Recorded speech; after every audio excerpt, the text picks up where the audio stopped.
Hey there, and welcome to the Agentic Voice Podcast, where we explore topics related to functional vocal freedom and trauma-informed voice care. My name is Kristen Ruiz, and I'm here with my co-host, Dr. Geneva, Mayne, and our special guest for today. But before I introduce him, in today's episode, we are discussing a topic that's on a lot of people's minds, singing across different vocal genres and styles.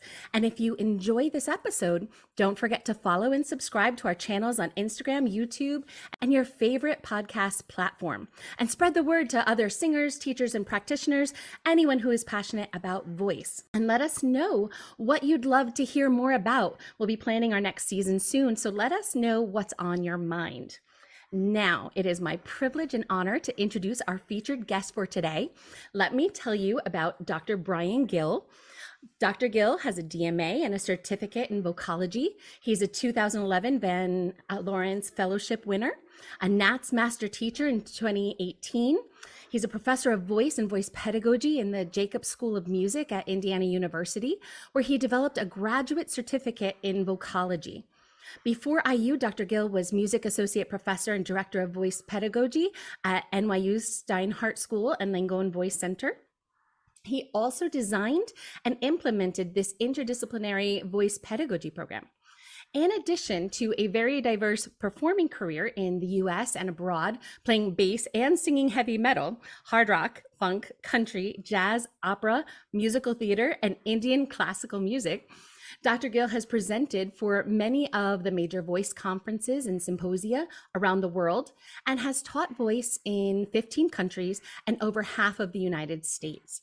He has published in Voice Prints, Logopedics, Phoniatrics, Vocology, the Journal of Voice, and the Oxford Handbook of Singing. Dr. Gill is the owner of Gill Mindful Voice Training, an approach which helps both professional voice users and voice teachers learn to understand the underlying processes involved in effective and sustainable voice production by translating science to practice. So, he is not only a trailblazer in the world of voice pedagogy, he is also someone, I am not apologizing to say, who has changed my life as a mentor, teacher, and friend. So, Dr. Brian Gill, I'm trying not to be giddy, but we are very delighted to have you here and to get to speak with you today. I am thrilled to be here, and thank you both for the invitation. Yeah, and thank you for that lovely intro. I'm blushing as you're reading things about me. I was like, really? Well, to start our podcast, we usually have 3 segments, the first of which is what's new and what's good. And usually we just talk about whatever is new and good in our personal or professional lives, what we're comfortable about sharing. So I'll start by saying I am super excited that, or just, I should say grateful that I got through this 15-mile bike ride yesterday. I was so proud of myself. I'm so proud of yourself. I'm tired thinking about it. The first part of it was like a long, steady climb. And I almost ran into the person I was bike riding with, and I braked hard. And I haven't really been consistent about biking. I flipped over the handlebars. It's just an epic. Wow. It was an epic ride, but I'm so proud of myself. And it's like, when you get up to perform, once you have the big mistake, then it's like, I can do anything after that, right? So that's part of the Gill Mindful Voice Training, is to make the big mistake early so that everything goes well, right? Get it out of the way. There's nothing like crashing and burning. It's just like, what else? I mean, I can't possibly go further down, so. Oh, Congratulations. Thank you. I feel so good about it. that's wonderful. Yeah. Yeah, so there's that piece. And I'm also still kind of glowing over my first big publication in American Journal of Speech Language Pathology. And that feels good. That was so hard to get off the ground. And it came out just before World Voice Day. So that felt really good, like a nice little present to myself. So lots of good things. I actually felt very honored because I got to see her expression when she received the email. When she got the notification, we were on a Zoom call, and it was very wonderful to celebrate with you. Yeah, that's a huge celebration. Congratulations. Yes, Wow. thank you. So how about you, Dr. Gill? What's new and what's good? Well, the latest is, we were just talking about it earlier. I have a course with my partners, Johan Sundberg, one of the world's top voice scientists, as y'all know, and Philippe Alain, also like a really heavy hitter in the voice science realm. And we are doing a course again for the first time since, well, we've done some online things. We're doing a course in person for the first time since COVID hit. So we've been regularly associated since 2010. So this is a big deal that we have our reunion coming up, and it's June 10th through the 13th over in Sweden, in Malmö, Sweden. Wow. And with the course, what's it focused on? It's got, again, integration of science and practice. So it's called The Science of the Singing Voice, which again is a title that Johan Sundberg used for his book. But it's focusing on, we'll be doing lectures, kind of the underlying themes, and then we'll do workshops. And then we'll also, I'll be doing 3 different master classes with vocalises and the rationale behind vocalises, and then also integrating that into song. And who would be an ideal candidate for this course? It typically is populated by a wide variety of folks, from performers to teachers of performing that may be still performing, maybe not, and then also speech language pathologists. We usually have many of them, and then sometimes also laryngologists. So anybody dealing with voice is invited and most welcome. And how would they find out more or register? They can email Johan Sundberg directly to the source, which again, maybe we could post that or say it's jsu@kth.se. I use it all the time, so of course it's on my mind. We'll definitely put that in today's show notes. That sounds really awesome. Great. Okay. In addition, I'm always, when I saw that that coming up, the what's good, I constantly think about how thankful I am for the wide variety of folks with whom I work, and that they trust me with their voices. So I am grateful on a daily basis for that. But really, it's the end of the semester here at Indiana University, and just particularly grateful because of all the successes. It's recital season, and all these things that are happening just make me, bubbling over with joy. It's great. Oh, that's beautiful. And how about you, Kristen? What's new? What's good? Well, today we're celebrating here in the Ruiz household some good news for my daughter. So I don't understand how it happened, because 10 minutes ago she was 6 months old, but it seems that she's graduating high school in a month. And she just got word that she's co-valedictorian. So we are celebrating. Wow. I know. So we're celebrating, and later today we'll go figure out a way to make a big deal of this. But we're just really excited for her and her future.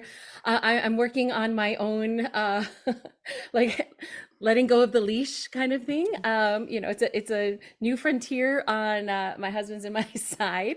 But we're so excited for her, and so we're just that's kind of been a joyful thing that we've been bubbling about today. Great. Yeah, tell her I say congratulations. I've known her since she was quite a bit smaller. So. Yes. I used to take her, I think she was like 5 years old sometimes, or 4 years old, sitting in a corner, with our lessons. And when I worked with you a little bit, I would drag Sam over. So it would be the whole family in the room. I love it. What a beautiful family. Yeah, I absolutely loved it. And her energy was always so positive, and just great to have around. So it's thrilling to hear of her success. That's thank you. Thank you, Alyssa. Yeah. Yes. All right, so let's head into our next segment. We call it Experience, Strength, and Hope. And Brian, I want to say that I understand your work as an interdisciplinary approach to voice development, where you're uniting voice research and practical application, as well as technical coordination with authentic expression. So can you tell us a little bit about how you came to such an integrated approach, and why you think it's so important to weave all these different aspects together? That's a great question. I'm trying to make it not a long answer. But the integration came from, I guess, a combination of things. I began in heavy metal singing, and got lucky and just kind of did it in a way that was sustainable. I can still do my heavy metal screams. And then I went into school to just kind of major in anything while I got my band going. And I ended up having to take choir And that got me into singing classical music. And so then I thought, well, this is weird. How do these things intersect? And then it ended up that I was with a teacher, let's just say that had me pushing. And while I was thriving and winning Nats things and all, I still felt like I was stuck. Then I ended up going to my master's degree in Colorado with Dr. Barbara Doscher, and she had this approach that was much more scientifically based. And I thought, ooh, I'm in a place where there are actual answers to my questions. So I started feeling more comfortable and confident with what I was doing. So I thought, this is a really good way to help on my path and many others. So I witnessed other people thriving. And when I left her, the only folks that I found were also people who would take me down a path of pushing again. And so then I started thinking, through a great deal of suffering, that we needed stronger answers, even more specificity. So I started looking at how can I design exercises that will affect very specific changes. And through that and my partnerships with voice scientists like Johan Sundberg and Ingo Tietze and all, I started to learn how to take theory and put that into practice. And so, as a lot of wonderful things come from great suffering, I would say that this integration in particular came from, a lot of hard roads. And so kind of putting things back together. And while I was on that road, I also explored mindfulness, which is part of what I prescribe. And that was basically to save myself in life, not just, this was not a voice related, but a life related thing. And I started realizing that being present was the key to opening up awareness and establishing a deep understanding of something. So putting all of those things together, really realized how that figures into, like you said, authentic communication. All these things, freeing up the voice, actually makes someone speak more clearly, more authentically, more immediately. And so you start to hear from the soul of the person instead of some kind of manufactured sound, where you're like, what? I'm not sure I read that very well. So, yeah. So you're kind of touching in on a question I had in my mind. I noticed that the word mindful is in the name of your training approach, Gill Mindful Voice Training. And it's a word that's kind of trending right now. You hear it coming up a lot in the voice world. And so I'm wondering, why did you think it was important to include that name in your studio? And are you using it in the trendy way or in a different way? I've definitely noticed it's been trendy. I use it first of all, it's there because it saved my life. Okay. And so that's why it's a major impact on me. I researched sort of healthy ways forward in life through trauma, and I found Thich Nhat Hanh. And so then I started going to meditation retreats with Thich Nhat Hanh and his followers and all. And then I found this person who, across the board, no matter what your background was, religious or whatever, nothing mattered. You all got together, and he was teaching foundational elements of how to live a joyful life, and spread compassion, love, positivity. And I just, right away, I knew this is what I had imagined, like growing up in a Catholic, this is what I imagined Jesus was like. I mean, honestly, it was like this, all unbelievable positivity. And I use those techniques, to center myself.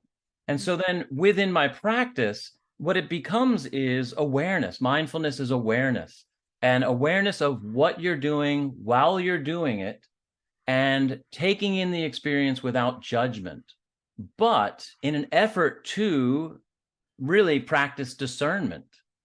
Voice, I've often said voice's best aspect is that it's flexible. Voice's worst aspect is that it's flexible. We're trapped by how many things we can do with our voice, and we need to learn how to, through experience and effort level, we need to learn how to discern between what is a sound we might make sometimes and what's a sound that we could make all the time, and weave those together. So mindfulness, I think, is what is the foundational element that we need in order to experience that and then benefit. So you're not really addressing it as a type of awareness that you need to self-regulate, but more as awareness of your voice and what it's capable of. Yes. Yes. That's really cool. It's funny that you're saying that the voice is so flexible because, speaking today's topic, um, that flexibility is something that so many of us really struggle with. Mm-hmm. So I don't know. Do you want to jump into this conversation? I'm dying to know because Kristen is my voice teacher, and I don't know how she doesn't get frustrated with me because She loves you. What do you mean? oh, the love is 100% there. But if I had to teach me, my goodness. Oh my goodness. I say that about myself too, actually.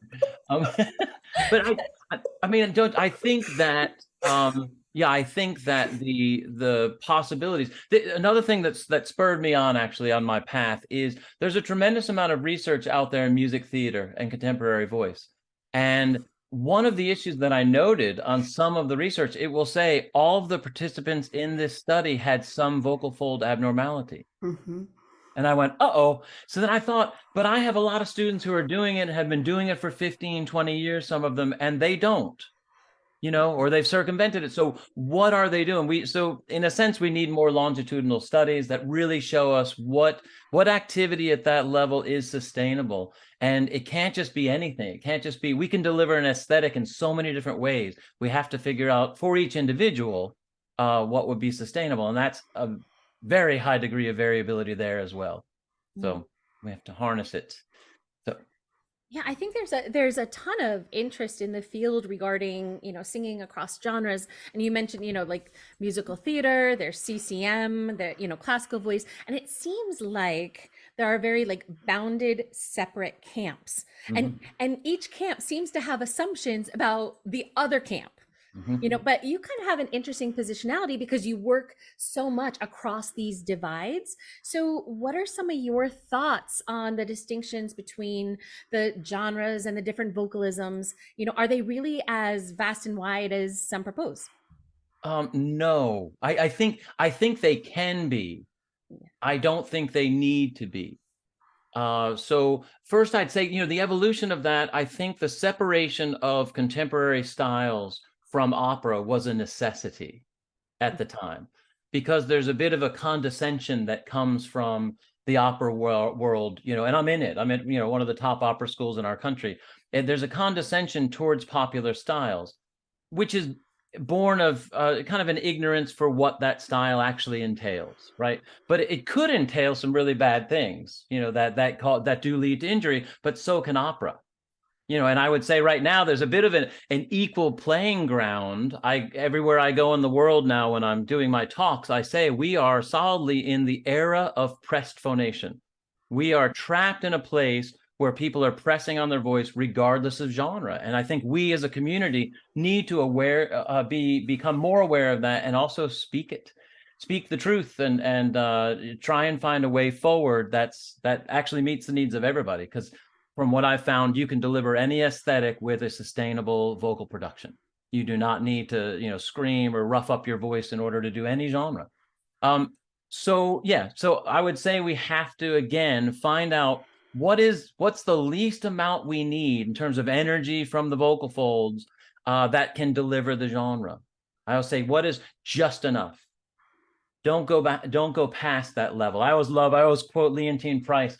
And again, now I think she's 96 now. And she said, sing on the interest, not the principle, which is an adage that came from her teacher. I love that concept. You got a bank account with tons of principal, and then you've got this little tiny bit of interest. Sing on that. So as little as you possibly can sing on to get it across. And with the big caveat that it has to be effective. So we can't rule that out. There is a certain effort that goes into certain communications. Like if you're saying, someone's dead or "è morto" or whatever, you can't go "è morto," right? I mean, it's got to maybe be, whatever, with an exclamation. So, but when can you do that? How often can you do that? And make sure that that's not what the energy level you're using 100% of the time.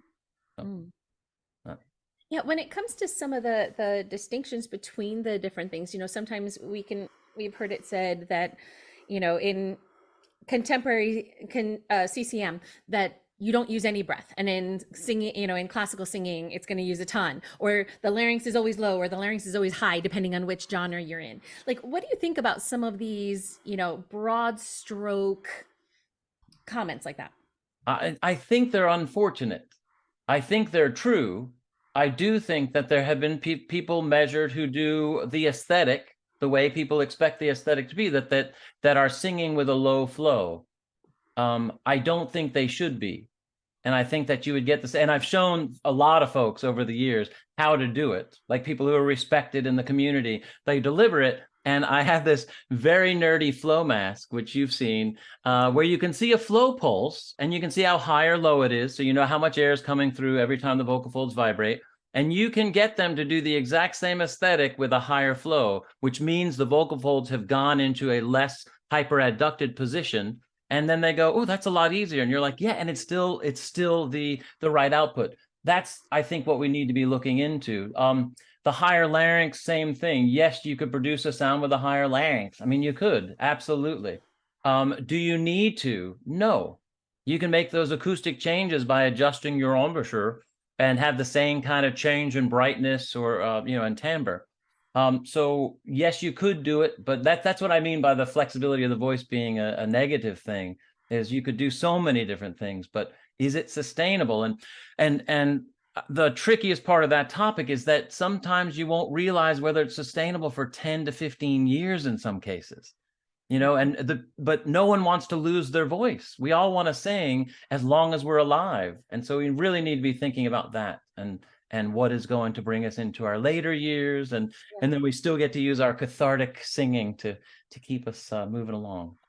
Yeah, well, I think that there's a lot of singers where they don't have to wait 10 or 15 years. We've got people coming into the studio where, a year, 2 years into it, all of a sudden there's changes in the vocal fold tissue. And now they're dealing with lesions and recovery and stuff like that. So yeah, which then adds such a burden to the individual. I mean, that's another one of the things that pushed me into this realm was partnering with voice clinics, and you start to see how each individual is so heavily burdened with having had a polyp or a recurring polyp.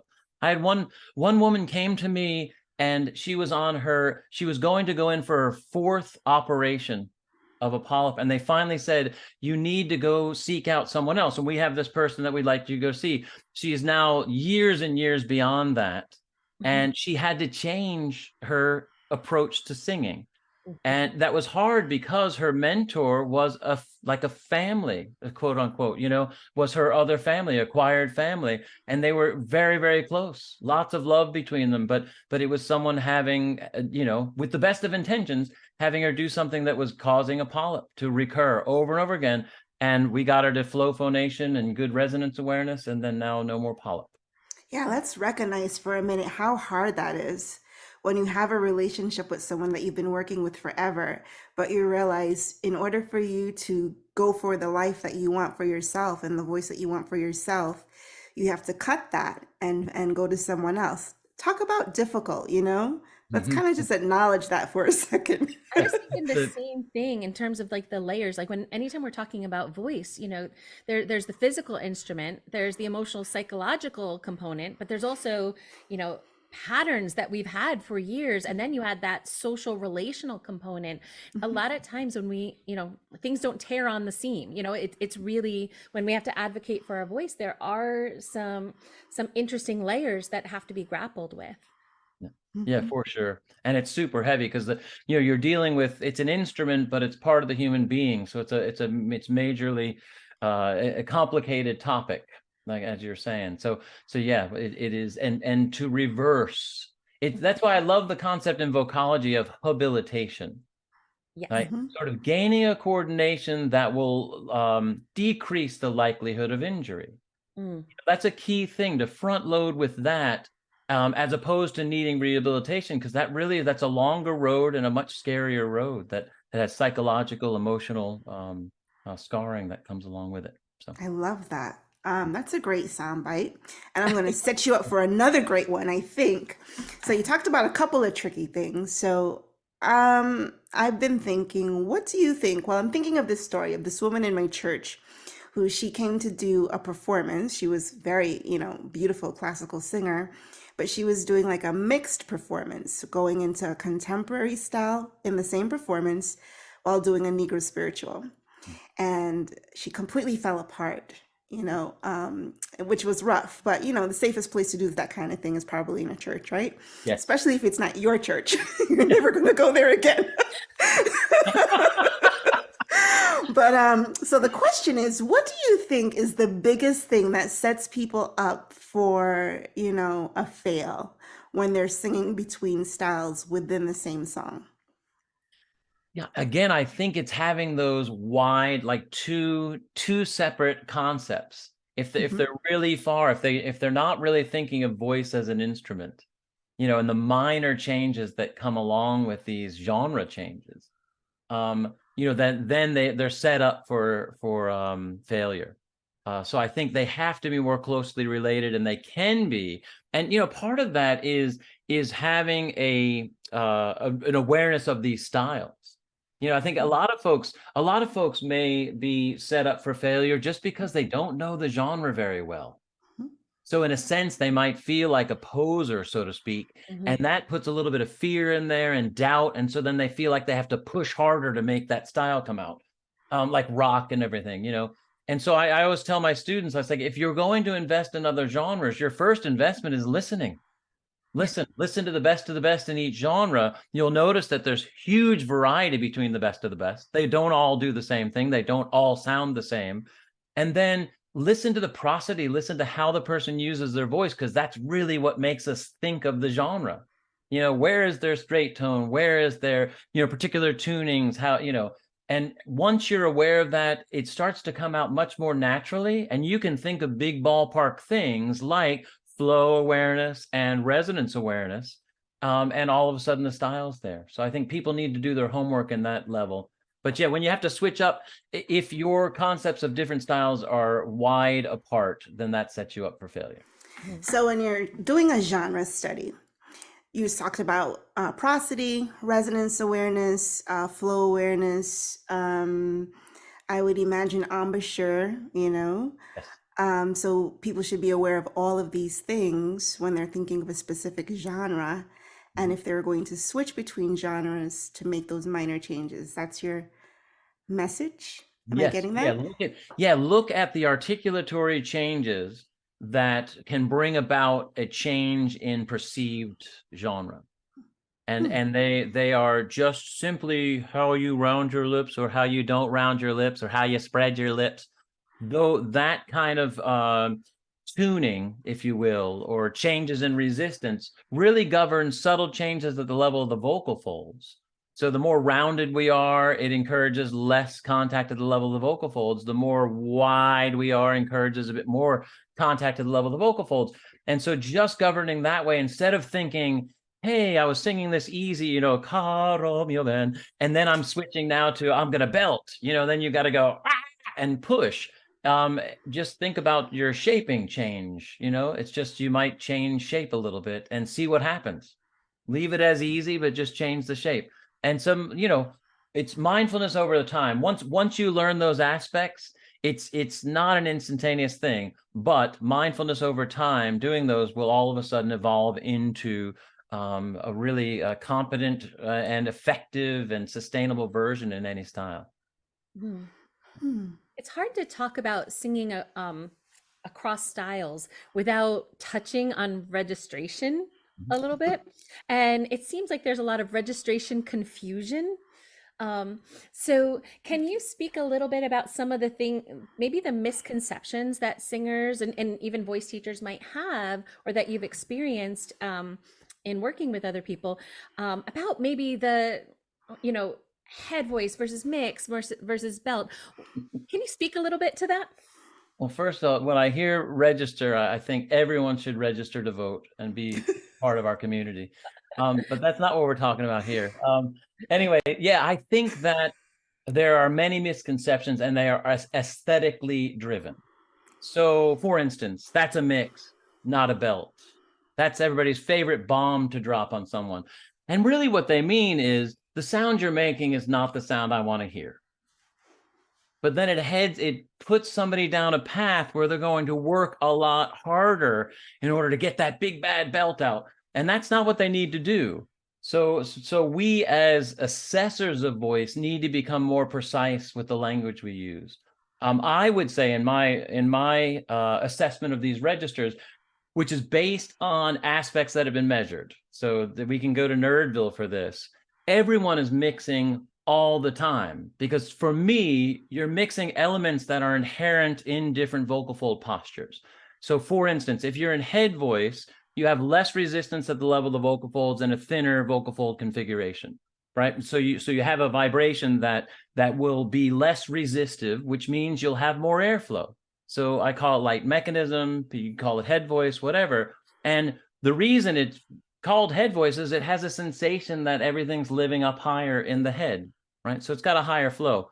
Now, when you start to head into chest voice, that has a thicker vocal fold configuration, a thicker vertical mass, which inherently will have a longer contact time and will also have less flow because it's got a longer contact time. But you can change that vocal fold configuration to allow more flow through, but keep that thicker vertical mass. So it's a little slight adduction. You can do this with semi-occluded vocal tract postures, but in a sense, then you're mixing. You're encouraging the higher flow that comes from head voice to integrate in with the higher contact time found in chest voice. And so you're mixing down there. Now, if you want to go up into the stratosphere and have a higher contact time, I encourage people to let the vocal folds thin out, and then through just intention, keep a higher contact time with that thinner vertical mass. And meanwhile, keep that good flow going. And so again, you're still mixing. And the best belters, that's what they're doing. You can tell, you can ask them about their effort level. Some respected belters have a tremendously difficult level, effort level, we'll say. And some of them are very public, and some of them fall apart in public. And so you would look at that and say, well, that's obvious that that's not sustainable. And I think it's, and I feel bad for them, and I want people to swoop in and save them from this, and in some cases I hear it. I'll hear their voice change, and I know that they've changed approach, whether it's with the same voice teacher or with another voice teacher. I know that they have, and it makes me just so happy that they found a way. But it's got to be an integration of these different aspects. So it's, in a sense, it's all mix, and you get to decide how you want to sing. You can, and there should be a continuum. In any genre, you wouldn't want the same thing the whole time. Right. I even like press phonation from time to time, just for expressive purposes. I wouldn't rule that out in opera. I wouldn't rule that out in pop or anything else. I also love head voice in pop music. It's incredible. And you'll hear it. You hear it in anybody. I mean, listen to Whitney Houston, my favorite, and it's just, you hear it in there. And without it, she wouldn't have been the marvel that she was. Right. So we have to, and Jennifer Hudson, my other favorite. Anyway, these are like, the best singers that have lived, and so are living. I think we need to look at that, listen to the flow, listen to the integration of registers, and put that as the most important aspect of sustainable singing. Registers must be integrated and not divided, and we need to be careful with the verbiage we employ so that people don't feel like they have to work harder in order to impress.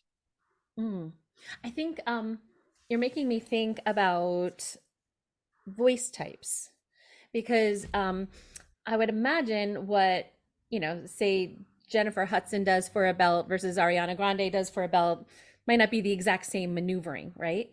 And you mentioned something about making assumptions based on an aesthetic, right? So we can teach to an aesthetic, we can sing to an aesthetic, but different voice types, they live differently, right? So what is your thought about, when the high soprano wants to explore a certain vocalism, and then you've got, a robust mezzo who wants to explore, that they might not create the same kind of qualities, yet if we don't embrace vocal inclusivity, the one will be trying to emulate the other without actually finding their own true resonance. So can you speak a little bit about voice types and these vocalisms?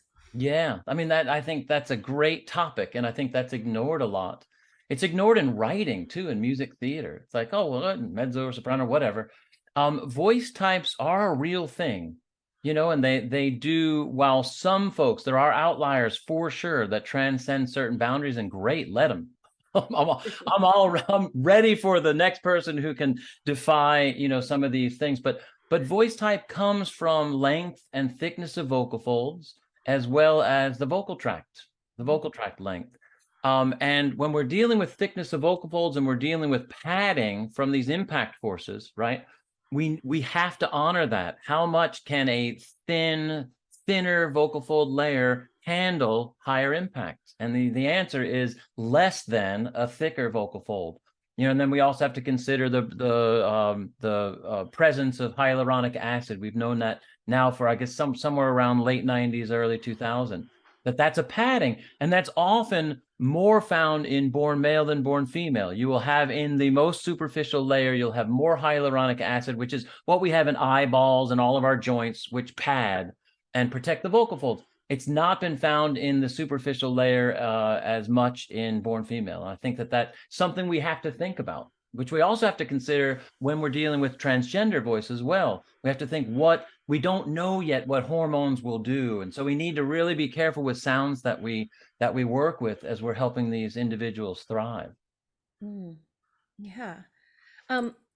I'm thinking of a conversation I had recently with another colleague, and he was saying that one of the things he's been noticing in his studio was the idea that some of the singers coming to him are spending more time worrying about what the vocalism that they're supposed to be in, as opposed to really engaging with the lyric, the story, and their own resonance. Like that idea of leading to the external, right? It's like, I'm supposed to create this product, so I'm going to contort myself to make that, as opposed to saying, hey, this is how I see that material. This is my resonance, and I'm going to take my resonance into this. Can you speak a little bit about what you're seeing, what you're noticing? Yeah, I think that the latter of what you just said is the most important thing. Like it's kind of the most celebrated singers are people who do their thing. They do their thing and they become the latest craze. And then we have thousands and thousands of people kind of filing in to sound like them. They want to sound, and it really is in most cases a path towards destruction. So I think if your goal is to mimic someone or imitate, then you're going to cut off yourself from fully realizing your communication. So my thoughts are, when you focus on functionality and you're focusing on what is a good flow pressure ratio resistance for this individual, what are their resonances sound like? And one of the things there with resonance, when resonance is effective, the sensation is, and this has been adopted, this has been in singing for a long time, but it's been adopted by the medical community. The sound is easier to produce and it feels vibrant in the facial tissues. Resonance voice is what that's called, right? And I think if we focus on those things, you will in every case start to hear what that individual wants to communicate and the way they want to communicate. And that's one of my favorite things about what I do. When I see that happen, it slowly evolves as the coordination is developing, and it's one of the most beautiful things. Mm-hmm. And that person then is set up to live a life where they're expressing the way they want to express, and they could become the next signature sound. Yeah. So I tell all my students, it's like, you don't know what the aesthetic preferences are going to be in 5 years, 10 years. So just stay your course, aim for, your authentic expression, and then see what happens. I think that more singers would own that approach, that idea of taking their true sense of resonance and expressivity to the material, if it wasn't for some of the power systems at play. And we talk a lot about a trauma-informed approach, which really does point fingers at the power systems within our industry. Mm-hmm. And I've been on panels where the other panelists listening to the singers competing will make comments about they should be exerting more, like mm-hmm. literally they should be pushing more.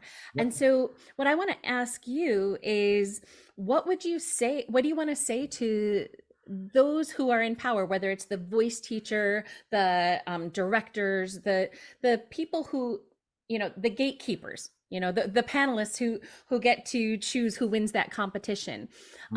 What are some of the things that you wish that would be on our minds when we're sitting in over singers? Yeah, well, first thing, anytime I am in that position where I am assessing a competition or what, I imagine each one of the people singing is my child. And I think we all should be looking at that way. It's like, how do you want them to thrive? And so you need to, while you do need to practice discernment, you also need to practice compassion and deliver certain things in a positive, uplifting way and not a destructive way. So second thing I would say is we need to educate the people that are in those positions of power. They just don't know. And so they're operating in a very fearful environment because they don't know. They don't want to be found out that they don't know and that they're operating just based on their aesthetic preferences instead of how voice works as an instrument. And so then they come from this fearful place. And of course, that's nastier. Anytime anyone comes from fear, anger, or hurt, it's going to be an more aggressive thing. And so we just need to educate. I had an article with Christian Heps where we talked about, voice pedagogy. What do we need? And that was within the realm of voice teacher versus, a voice rehabilitator, or a coach. What are those things? And I think we need to really spell out those differences and make sure that people are educated in the proper way if they're going to be dealing with voice, including the adjudicators and also the people who hire. So yeah, that's not easy. And I've been in a few situations where my students are working with the highest level folks in the industry, whether it's music theater or a particular producer or at the Met. And the things that are said, I cannot believe. I absolutely cannot believe. And so I tell my students immediately, first of all, just give me the description of what they want, right? And then we work on it that way. We say, forget all the other stuff, the hurtful stuff. And I said, you go back and do it this way. It's right. So go back and do this in every single situation. Whether I was there in the room, which is sometimes the case on Broadway, where you're there in the room and you watch them go, oh yeah, that is what I want. And it's amazing to see those transitions happen. Whether it's that or whether they go in and they report back and said, I got the thumbs up from James Levine or whatever, it has to do with education and people being willing to stand up for these things. So we as a community, instead of saying the industry is this evil overlord or whatever that's crushing us all, we all need to say, no, let's just start talking. Let's be more open about this dilemma. And there are enough of us that are involved in the industry, that we can make a really effective, positive change. Because the bottom line is, it costs a lot when you have singers out all the time. So who wouldn't welcome in a healthier voice production as long as it's effective? And if we as voice practitioners know those two things can exist, then we just need to insist upon it and be loud. I remember a singer came to me and said that she had worked with one of the big composer coaches in New York City, and he told her, listen, I want you to sing as if you're going to get nodules. Just don't get them. That was the advice. Now, thank heavens, she had trained in pedagogy. She had trained in, because she was a teaching artist as well as a professional.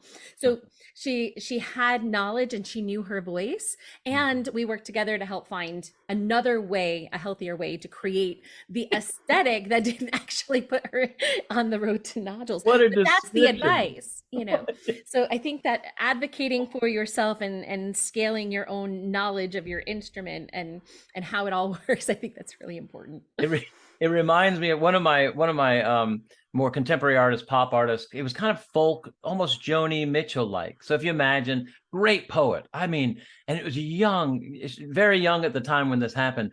And she was going in to do her second album.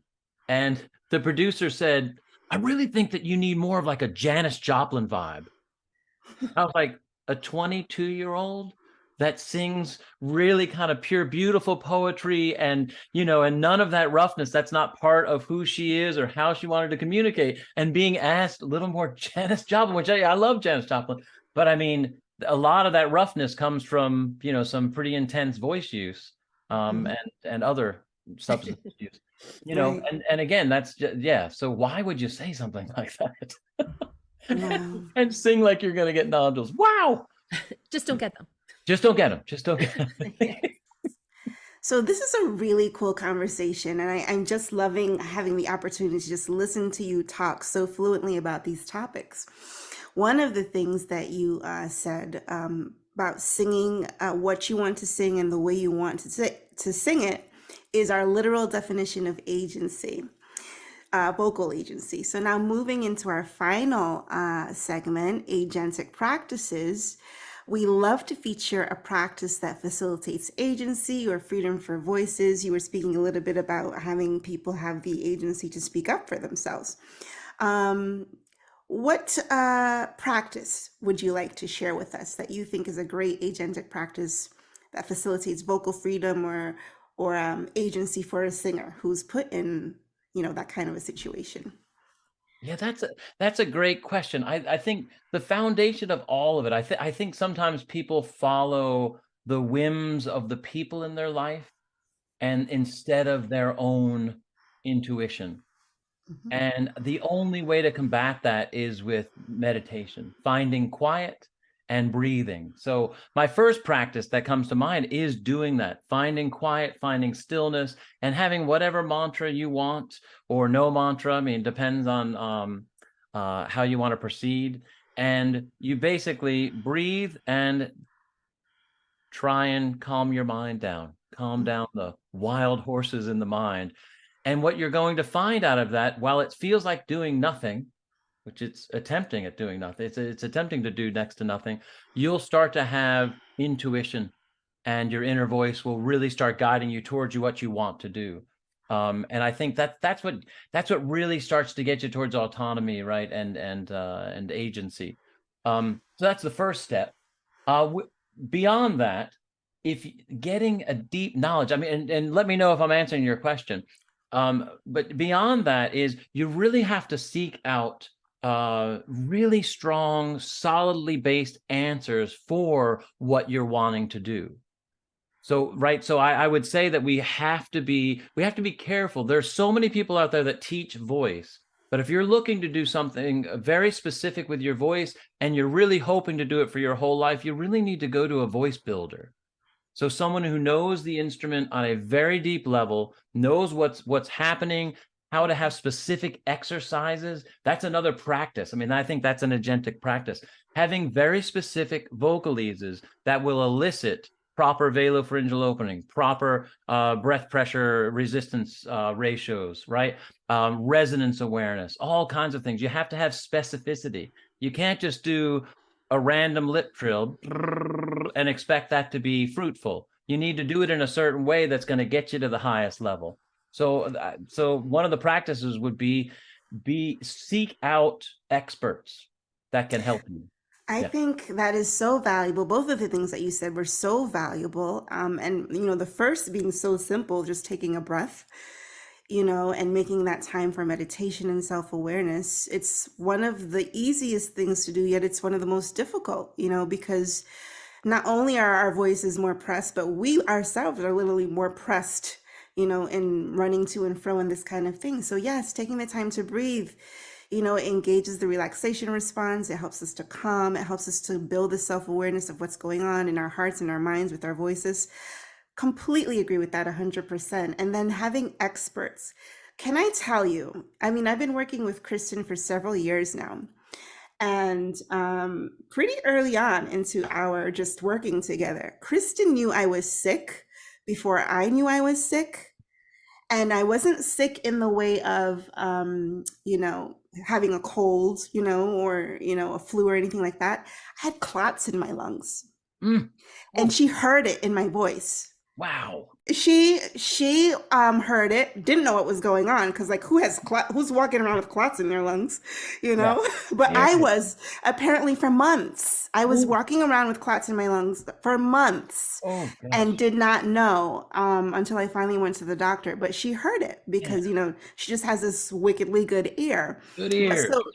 But when you have an ear and you understand, vocology, voice science, and wait, why is this not happening?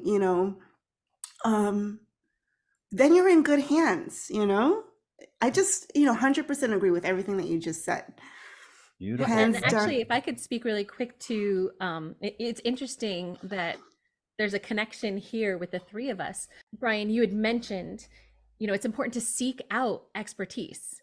And so, Geneva, I spent like a little under a decade stalking this man. I mean, I pretty much, Brian, how many times was I in your office back in our days at NYU that I'm sitting there and I would observe him teach. And what had happened is I observed a lot of different teachers throughout the city, but I started to notice that there were a couple people that over the course of 3 months or 6 months, the singer's progress would be so remarkable that I started to whittle down who I was observing, and it kind of landed in, well, I'm in Brian's office again. And so by talking about seeking out expertise, by doing those observations, by the way, Brian, thank you for allowing me to sit in and listen, because there were so many times where the sound, I mean, he worked with some really amazing singers and the sound would be so good. And then an adjustment would be made and it was like, oh, that's freer. Oh, that's great. And I would have taken the good as done. Yeah. But that next level, it's so nuanced. And I love that you brought up specificity. It's so, these tiny little degrees of nuance can really unlock things. And so, Brian, I want to thank you for letting me, sculpt a spectrum of sound so that when I'm working with, another singer, that I can pick up on some nuances, still learning, every year I'm better than I was the year before. But yeah, so both of us are sitting here benefiting from my constant visits to your office, sitting and watching you and listening to you work with singers. Well, thank you very much for your kind words. That's really sweet. And that makes me so happy, because I think what has to happen is, just as Barbara passed on things to me that were invaluable getting me on my path, as has Johan Sundberg and Ingotita and all these folks, that's what we need to do. We just need to keep passing it on so that a critical mass of people are aware of these aspects. And then that will turn the voice world around. I think we're going in that direction. I hear more and more hints of that. I hear more and more people behind the desk, so to speak, saying, I'm so exhausted by people yelling at me. I'll hear that quote, and you're like, good, get exhausted. I mean, the others still out there. I still think it's the dominant force, but I do think there's opportunity for change. Well, I think that's a great place to end our conversation today. In this episode, we discussed how to sing across genres with agency. Dr. Brian Gill dropped some real gems, and we are grateful for his time, knowledge, and experience.